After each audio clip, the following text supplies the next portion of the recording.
नमस्कार दोस्तों। अक्सर आपने एक चौपाई सुनी होगी तुलसीदास जी की रामायण की कि कर्म प्रधान विश्व रच राखा, जो जस करे सोई फल चाखा। इसका अर्थ हम करते हैं कि ये संसार कर्म प्रधान है। जो जैसा कर्म करेगा वैसा ही उसे फल प्राप्त होगा। लेकिन इससे ये तो समझ लगती है कि जो जैसा कर्म करेगा वैसा फल प्राप्त होगा। लेकिन प्रश्न ये है कि हम अपने कर्मों को अच्छा कैसे बनाएं, श्रेष्ठ कैसे बनाएं। अब भगवान कृष्ण गीता के अंदर ये कह गए कि आप निष्काम कर्म करो, कर्म तो करो लेकिन फल की चिंता मत करो। ये जो चीज़ें हैं ना, इनको थोड़ा सा समझने की ज़रूरत है, क्योंकि इंसान स्वभाव से ही स्वार्थी है। वो जो भी करता है अपने लिए करता है, कुछ ना कुछ बनाने के लिए करता है, खुद के लिए नहीं तो अपने परिवार के लिए करता है। बस इसी दायरे में उलझा हुआ है। लेकिन एक चीज़ समझने की ज़रूरत है कि जब हम इस संसार में आते हैं तो आपका कनेक्शन सिर्फ आपके परिवार से नहीं होता, इस पूरी पृथ्वी से होता है। क्योंकि आप इसी की वायुमंडल के अंदर श्वास लेते हैं, जो जल है उसे ग्रहण करते हैं, ठीक है, जो ये पृथ्वी हमें उगा के देती है उसी को खाते हैं। तो एक तरह से हम इकोसिस्टम के अंदर एक दूसरे से जुड़े हुए हैं। यही कारण है कि इंसान का कर्म बहुत मायने रखता है।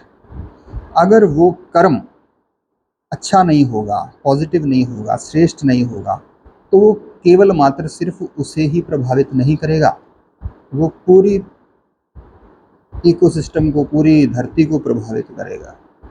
इसलिए कर्म के ऊपर चेक रखना बड़ा ज़रूरी है। अब इसको सही और गलत की पहचान कैसे की जाए, इसका एक सिंपल सा एक ट्रिक है, छोटा सा।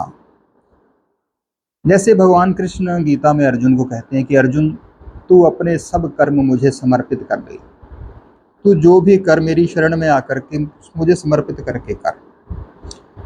तो इसको समझने की जरूरत है, उन्होंने ऐसा क्यों कहा। क्योंकि आप खुद सोच करके इस बात का उत्तर दीजिएगा, क्या आप कोई भी गलत वस्तु जो कि ठीक नहीं है, पाक साफ नहीं है, उचित नहीं है, क्या उसे आप प्रभु को अर्पित कर सकते हैं? अगर तो कर सकते हैं तो फिर तो जो मर्जी मन में आए कीजिए, ठीक है। अगर नहीं कर सकते तो कर्म भी ऐसा करना है हमने जो प्रभु को अर्पित किया जा सके। कहने का भाव क्या है, उचित और अनुचित में हम फर्क करने के लिए इस ट्रिक को इस्तेमाल कर सकते हैं कि आप जो भी कर्म करें वो प्रभु को समर्पित करके करें, वो भगवान को अर्पण करके करें कि प्रभु मैं तेरे लिए कर रहा हूँ, ठीक है। तो जब आप ऐसे भाव के साथ, ऐसी सोच के साथ कर्म करेंगे तो ऑटोमेटिकली आपका कर्म जो होगा वो पॉजिटिव ही होगा, वो श्रेष्ठ ही होगा, वो निम्न कोटि का कर्म नहीं हो सकता। तो जब इस प्रकार की धारणा के साथ आप चलेंगे तो धीरे धीरे आप पाएंगे कि आपका विकास खुद ही होना शुरू हो गया, आपकी सोच ऊंची उठनी शुरू हो गई। क्योंकि जब प्रभु को समर्पित कर दी जाती है चीज़ तो क्या है, वो क्या बन जाता है, वर्क इज वर्शिप, वो आपका कर्म पूजा बन जाता है, भक्ति बन जाता है।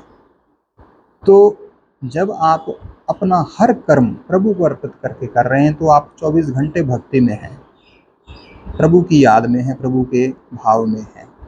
तो इस तरह से आप धीरे धीरे प्रभु की नज़दीक पहुंचते चले जाएंगे, आपको पता भी नहीं चलेगा। तो क्योंकि प्रभु परमात्मा भाव को पसंद करता है, ठीक है, उच्च भाव को पसंद करता है, निम्न भाव को नहीं।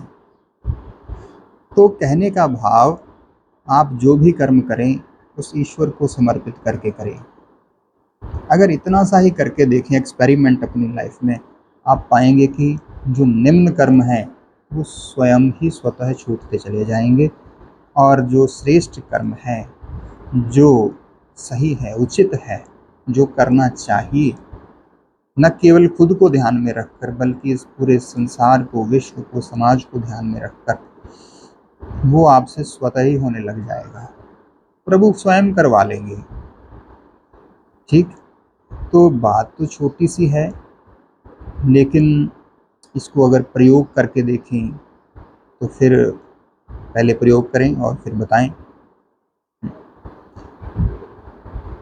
आज के लिए इतना ही, धन्यवाद।